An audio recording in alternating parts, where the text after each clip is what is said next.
Fala, gente! Seja muito bem-vindos, sejam muito bem-vindas. Hoje a gente vai trazer um conteúdo extremamente intenso, associando ciência, associando anatomia, raciocínio clínico com as relações de traumatismos na cabeça e dores no paciente com DTM.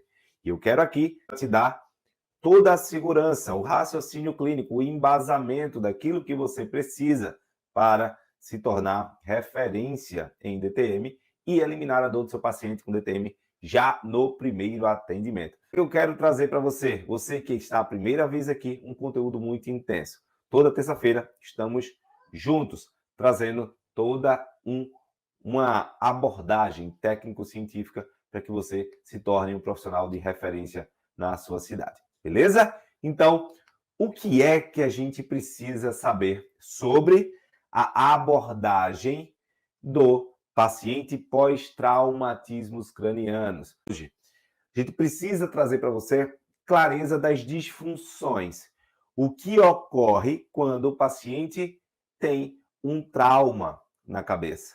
Seja desde criança, seja como adulto, seja pós-acidente automobilístico, seja pós queda de uma escada, por exemplo. Quem aí conhece alguém que já caiu de uma escada, que já escorregou em um piso molhado, bateu a cabeça? O que eu quero é que você, já diante da avaliação do seu paciente, você seja capaz de diagnosticar e você seja capaz de fazer perguntas direcionando para encontrar a causa verdadeira dos problemas.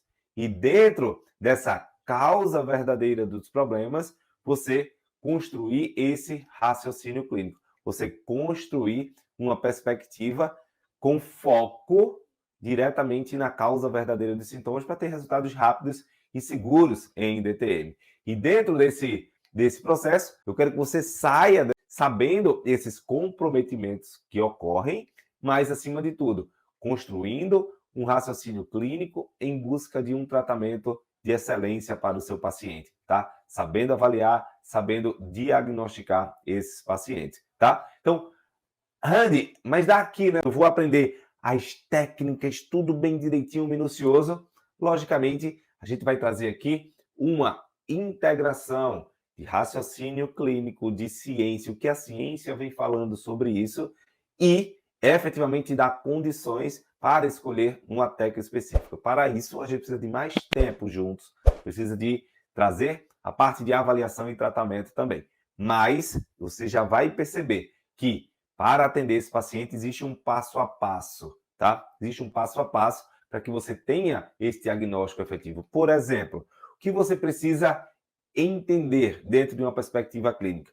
A anatomia das suturas, né? Por exemplo, a gente tem dentro da ATM, nós temos o temporal, nós temos a mandíbula. E essas estruturas, elas se articulam com os outros ossos do crânio. O temporal, especificamente, ele se articula através de suturas com o occipital, através de suturas com o parietal, através de suturas com o esfenoide, por exemplo, e através de sutura também com o zigomático. Então, relações entre os ossos do crânio trazem uma articulação entre as suas estruturas, que, diante de todo um sistema que cresce a partir de zonas de ossificação para um esqueleto fixo, com a rigidez imensa, eu tenho informações neurológicas e informações proprioceptivas que mostram a localização exata desse osso, a localização exata dessa estrutura. E aí é onde a gente começa a perceber, começa a buscar para você a relação entre causa, consequência da perspectiva clínica dentro das suturas, das relações articulares dos ossos do crânio e as informações que vão para todo o sistema, inclusive mastigatório.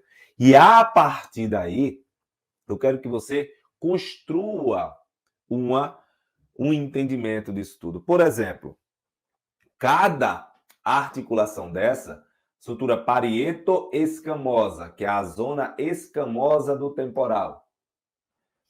A articulação, sutura temporo-occipital, ou occipitomastoide, aqui embaixo.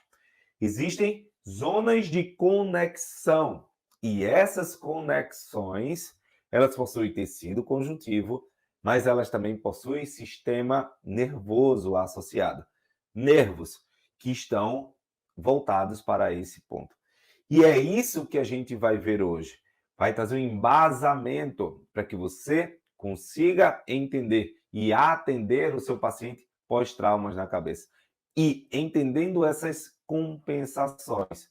E a partir disso, trazendo uma abordagem mais efetiva, tá? E aí, diante disso, o que é que você precisa entender? 2 pontos. Aqui dentro, e eu vou colocar de outra cor, vou colocar de preto, tá? A gente tem todo o nosso sistema nervoso, o encéfalo, ok? O encéfalo está aqui. Esse encéfalo, veja que oportunidade você tem de se destacar na DTM. Veja que oportunidade você tem de se tornar referência na área quando você começa a entender esse ponto. Dentro do crânio existe o encéfalo. O encéfalo ele é envolvido por membranas. Membranas que fazem a proteção, mas também fazem a drenagem desse crânio. Essas membranas, também chamadas de meninges, elas são afetadas, elas estão comprometidas, elas estão sendo cada vez mais utilizadas para o metabolismo funcional do crânio. E essa membrana, ela tem inervação trigeminal, ou seja, a meninge craniana que reveste o encéfalo, ela tem a mesma inervação que o sistema mastigatório. Então, presta muita atenção. Os tecidos intracranianos têm mesma inervação que o sistema mastigatório. O que isso já nos coloca próximo do entendimento, onde essa análise pós-traumatismo craniano precisa ser feita. Então, quantas pessoas, quem aí conhece pessoas que já bateu a cabeça, que já teve acidente, ou você mesmo já caiu, bateu a cabeça? Fala aí para mim. Eu já. Fala aí para mim, quero saber de você. E é exatamente isso que gera consequências incríveis. Porque é o seguinte, quando a gente tem um trauma, vamos supor que a gente tem um trauma em velocidade, tá? Tem um trauma em velocidade nessa direção e vai haver um choque mecânico aqui.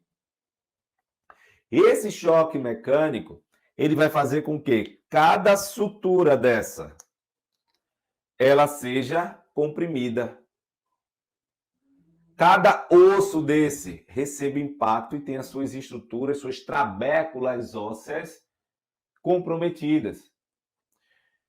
Mas, se a gente for olhar para dentro, esse trauma externo, ele é capaz também de aumentar o nível de movimento de sobrecarga intracraniano. E esse colchão, que é capaz de absorver o trauma, são exatamente as meninges. E essas meninges, elas passam a ficar mais enrijecidas para proteger o encéfalo, que é uma estrutura vital, e esse encéfalo não entrar em sofrimento, não entrar em lesão. Faz sentido para vocês, gente? Se faz sentido, vai apertando aí no coraçãozinho, vai apertando aí no like, que eu quero saber de vocês, tá? E diante dessa perspectiva, presta muita atenção. Essa é uma grande oportunidade de atender. Existem sintomas que surgem nesse paciente, que é a oportunidade de você atender esse paciente pós-trauma do crânio devido à dor de cabeça crônica, devido ao trauma, é enxaqueca, são pessoas com cervicalgia, são pessoas com dores oculares, são pessoas com sintomas associados com essa deformação e esse comprometimento a nível de sistema nervoso central secundário ao evento traumático. E esse evento traumático vai aumentar a excitabilidade da sua raiz nervosa associada, que é o trigêmeo. Então já coloca aí nos comentários, o trigêmeo será afetado após traumas cranianos. Coloca aí nos comentários quem está acompanhando. O trigêmeo será afetado após traumas cranianos. Justamente por esses motivos. Periósteo, suturas e meninges que estão com o nervo especificamente comprometido. E é daí para frente a partir de agora. Então, essa é uma grande oportunidade para você. Veja quantos pacientes chegam para vocês, quantos pacientes chegam no dia a dia do consultório com sintomas associados com o crânio, com dores de cabeça intencionais de nuca, com dores pesadas na cabeça, com muitas vezes comprometimentos do nível de sono, de qualidade do sono, do nível de mastigação, tá? E a partir desse momento, você tem que entender esses pontos para que não sobrecarregue e não gere mais dores no paciente. Você tem que testar antes de aplicar as técnicas, tá? E aí, ó, qual é a grande vantagem de se entender essas características? A grande vantagem é, primeiro, de você saber realizar o teste na região certa. Randy, como é que eu vou saber se eu tive um trauma frontal, qual zona do crânio eu vou precisar atender sem risco de piorar o meu paciente? Você vai, através de testes específicos nas fossas cranianas, posterior, média e anterior, verificar quais aferências dessas estruturas nervosas foram comprometidas através do acidente. E esses testes provocativos em cada zona vai trazer para você uma característica do tecido lesionado, característica da dor do paciente. E diante desse processo, para você se tornar referência, ter resultado já no primeiro atendimento de forma rápida, você tem que obedecer esses testes. Caso contrário, você corre um grande risco de fazer o teste ou não fazer e aplicar técnicas apenas com foco na dor.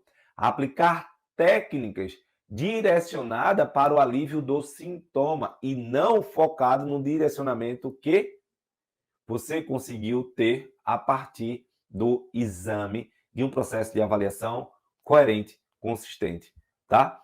E a partir disso, a grande vantagem em você atender esse tipo de paciente é você aumentar a quantidade de pacientes que você pode atender, de queixas que você pode atender com maior assertividade. Então, atender pacientes de DTM pós-trauma ou paciente pós-trauma que você nem sabe que é de DTM, mas é de enxaqueca, é de dor de cabeça, é de cervicalgia. É exatamente ter o entendimento das estruturas cranianas que são afetadas, desde estruturas ósseas, estruturas meníngeas, mas também neurofisiológicas. Essa vantagem de ter essa compreensão, principalmente buscando entender as relações, por exemplo, passando essa linha ao nível do pavilhão auditivo, na frente, além da meninge, o trigêmeo inerva toda essa região, com raiz oftálmica, maxilar e mandibular. E atrás, C2, por exemplo, aqui zona occipitotemporal e parietal, faz essa inervação posterior. E dentro desse jogo neurofisiológico, a grande vantagem é você entender a relação de base neurofisiológica para entender aquilo que o seu paciente verdadeiramente tem, para executar técnicas que o seu paciente realmente precisa que você realize, né? Diante disso tudo, por exemplo, tenho vários alunos, por exemplo, tive um aluno uma vez que atendeu um paciente pós-craniectomia, né? Que é a retirada de uma parte do osso para poder fazer uma cirurgia pós-tumor, né? De câncer de cabeça. Quem aí já ouviu falar nesse tipo de cirurgia? Coloca aí nos comentários. Eu já. Diante desse tipo de cirurgia, talvez vocês saibam, talvez não. Esse é o tipo de cirurgia que realiza um corte na calota, lesiona propositalmente, devido ao procedimento cirúrgico. A partir disso, você vai abrir os tecidos cranianos, né, as meninges, para poder acessar o local cirúrgico. E a partir do momento que você acessa esses pontos, você já está comprometendo fáscias, trigêmeo, suturas, periósteo. E essa abordagem cirúrgica leva uma hiperexcitabilidade trigeminal. E aí a paciente foi, logicamente, recolocada, né, a calota, né? E aí um dos nossos alunos veio falar comigo, onde essa lesão pós-cirúrgica fez com que tivesse aderências, fez com que tivesse irritação trigeminal e, a partir de uma abordagem local, direcionada, uma história de anos de dor encerrou-se com um atendimento, simplesmente por tirar o comprometimento do paciente, por tirar as compensações neurofisiológicas pós-cirúrgicas devido às lesões teciduais. Então, quando você tem uma lesão, uma cirurgia craniana, você tem a abertura desse tecido, uma lesão em periósteo, uma lesão em meninge, uma lesão em fáscias, que vão gerar aferências para nível de tronco encefálico para os núcleos trigeminais. Quando essa aferência chega no núcleo trigeminal, ela volta com uma eferência, uma resposta. E essa resposta pode vir com hipersensibilidade orofacial, pode vir com aumento de tônus muscular, pode vir com comprometimentos importantíssimos dessa zona do crânio. E é por isso, muitas vezes, que o paciente não melhora. Por isso que você tem o paciente e o paciente chega com dor, sai até melhor, mas volta com mais dores, volta com comprometimento.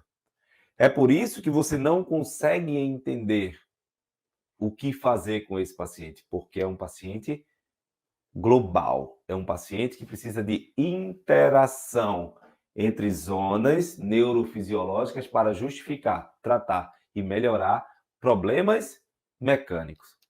Faz sentido para vocês, gente? Se faz, coloca aí, sim, faz sentido. Quero saber de vocês, participando aí, fala aí para mim, quero saber de vocês. Ótimo. Vamos nessa, galera do YouTube, Facebook, Instagram, ótimo. Beleza. Então, ó, é o seguinte, diante de cada ponto desse, né, o que você vê de grandes problemas, Andy? Quais são os maiores erros encontrados no processo? Primeiro, é o paciente chegar até você com tensões, dores, crânios cervicais, dores de cabeça, às vezes sem queixas na ATM, e você não imaginar que o trigêmeo pode estar afetado. E você não correlacionar essa perspectiva do sistema estomatognático com as dores crânio-cérvico-mandibulares, as dores de cabeça pesado, as insônias, os problemas de produtividade e concentração com essas tensões, essas irritabilidades. Porque o que acontece? Todo trauma como esse, ele chega a nível do crânio e desorganiza as aferências que vão chegar em cada estrutura. Gente, cada periósteo, cada sutura, cada meninge, ela precisa de estruturas que inervam para dizer: ah, isso está numa posição ruim. Ah, se apertar muito vai doer, se apertar muito vai quebrar. Entende isso? Esses tecidos mais moles, mais rígidos, eles têm aferências, eles têm terminações nociceptivas, mecanoceptores. E esses mecanoceptores são sinais de alerta que direcionam o corpo para que, diante das perspectivas de dores crânio-cervicais, mandibulares, você consiga entender qual a base do problema, qual a raiz do problema. Então, todo trauma na cabeça, seja leve, ou aquele que tem uma fratura, ou então aquele moderado, mas que você fica apenas tonto e depois, não teve nada, esse tipo de impacto, ele vai gerar vibrações e repercussões a nível de aferência central, e essas aferências centrais a nível craniano vai te levar a um comprometimento. A transmissão e uma resposta. E essa resposta pode vir se comprometer especificamente a parte craniana anterior com excitabilidade de trigêmeo. E essa excitabilidade de trigêmeo precisa ser corrigida, caso contrário, tensões e comprometimentos vão ser cada vez mais frequentes no paciente. E isso vai aumentando cada vez mais a disfunção, o problema relacionado com ele. Então, um grande erro que a gente vê na prática clínica, inclusive de alunos, quando começam a estudar, é querer associar a dor com uma técnica. A dor com um procedimento. Professor, o paciente está com bruxismo, qual é a melhor técnica para utilizar? Quem já pensou assim? Coloca aí, eu. Professor, o paciente está com estalido. Que técnica eu preciso utilizar para isso? Quando você foca em técnica para solucionar sintoma, você trata o sintoma, não trata o paciente. Quando você não trata o paciente vai embora de você porque ele não se sente tratado por você. Ele não se sente importante diante de todo o contexto clínico que pode existir. Porque ele pode chegar com a dor de cabeça, ele pode chegar com a cervicalgia, pode chegar com tudo junto, pode chegar com o estalido, o apertamento. E pasmem, o paciente de DTM, ele é um paciente que tem vários comprometimentos. E aí é onde muitas vezes nós enlouquecemos, né? Nós perdemos a noção, o entendimento sobre cada ponto, sobre cada abordagem, tá? E essa construção clínica é necessária. Então, errar esse passo é errar o final, o tratamento, a abordagem do paciente. Fechou? Show de bola? Quem está comigo aí, acompanhando, aperta no coraçãozinho, aperta o like. Fala aí que tem quem está aprendendo muito. Coloca aí, estou aprendendo muito. Vamos nessa. Show de bola. E aí, diante dessas perspectivas, qual a melhor forma de se tratar esse paciente, né? Então, deixa eu alinhar aqui com vocês. Olha só. Se eu tenho um paciente com trauma, ele vai ter comprometimento em meninge, ele vai ter comprometimento em periósteo, ele vai ter comprometimento em suturas, e ele, através desse comprometimento, ele vai afetar o nervo. E essa aferência do nervo, que o paciente começa a sentir, vai trazer uma resposta para todas essas estruturas.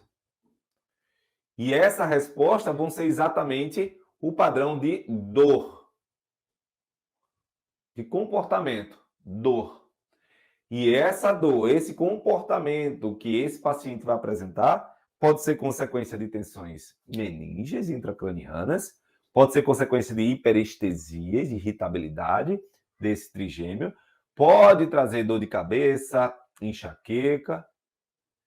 E dentro desse processo, você precisa tirar o foco da dor e entender qual o caminho que fez com que essa dor chegasse. Qual a forma de chegada, de entrada dessa dor? Se foi pelas meninges, pelo periósteo, pelas suturas, por qual nervo, como ela teve resposta de eferência, se a nível de tensão muscular, se a nível de vascularização, se a nível de comprometimento intracraniano. É aí que você começa a trazer clareza, assertividade, raciocínio clínico, coerência para o tratamento do seu paciente. Quando você deixa a dor de lado e você literalmente se coloca frente a frente com a busca incessante para a causa verdadeira dos sintomas. E essa busca incessante na causa verdadeira dos sintomas tem que estar associado a essa análise de pontos causais. Se em tecido ósseo, se em tecido membranoso, se em tecido nervoso, o que é, de onde está vindo isso após o trauma ter acontecido? De onde está a fisiopatologia começando? Então, cada vez mais que você recebe esse tipo de paciente e não sabe nem por onde começar, paciente poliqueixoso, é porque exatamente falta clareza da sua parte para entender se o problema está no tecido ósseo, se o problema está na meninge, se os problemas estão no nervo, se você consegue definir através de testes específicos aquilo que o paciente tem. Literalmente buscando dar clareza ao problema do paciente, que você tenha a certeza daquilo que o paciente tem. Faz sentido para vocês, gente? Faz sentido aí para vocês? Se faz sentido, coloca assim, faz sentido. Porque a partir desse momento, você não vai tratar mais esse sintoma. Você vai tratar essa via de comprometimento neurofisiológico, onde cada sutura, cada periósteo, cada nervo, cada membrana pode estar sendo comprometida. Então, quando eu trago você para esse entendimento, para essa vivência clínica, é exatamente para que você domine, você entenda a base por trás desses comprometimentos. Aquilo que de fato está acontecendo com o seu paciente. Não adianta, ou você busca trazer um foco direcionado para esses problemas, ou você vai continuar enxugando o gelo, vai continuar tratando o sintoma como se fosse causa, mesmo sendo consequência. É esse tipo de raciocínio clínico, de entendimento sobre os comprometimentos cranianos pós-traumas que você precisa começar a colocar em prática. E começar a integrar com seu paciente esse modelo de tratamento. Faz sentido aí, não é, gente? Veja quanta coisa você pode introduzir na sua abordagem clínica. Quanta coisa você pode colocar de fato para que o seu paciente tenha resultados rápidos e consistentes já no primeiro atendimento. E é sobre isso, sobre você trazer uma abordagem de destaque, de raciocínio clínico, para que o paciente diga, poxa, caramba, a doutora Eveline é top, a doutora Carol é top, a doutora Luciana consegue entender exatamente a minha dor. Caso contrário, o paciente vai se sentir como apenas mais uma. Então, gente, é exatamente esse tipo de conhecimento que eu quero que você coloque em prática no dia a dia, que eu quero que, se você deseja ser referência em DTM, se destacar, utilizar, né, diante dessa perspectiva, técnicas, modelos de tratamento que sejam eficazes, que você consiga fazer a diferença no seu paciente, na vida do seu paciente. Beleza? Quem aí gostou do conteúdo de hoje aí? Quem aí gostou dessa live aí de hoje? Fala aí para mim. Quero saber de vocês se foi bom aí para vocês, porque eu trouxe exatamente o filé do filé, né? Aquele entendimento já mastigado para que não complique mais a sua cabeça, tá?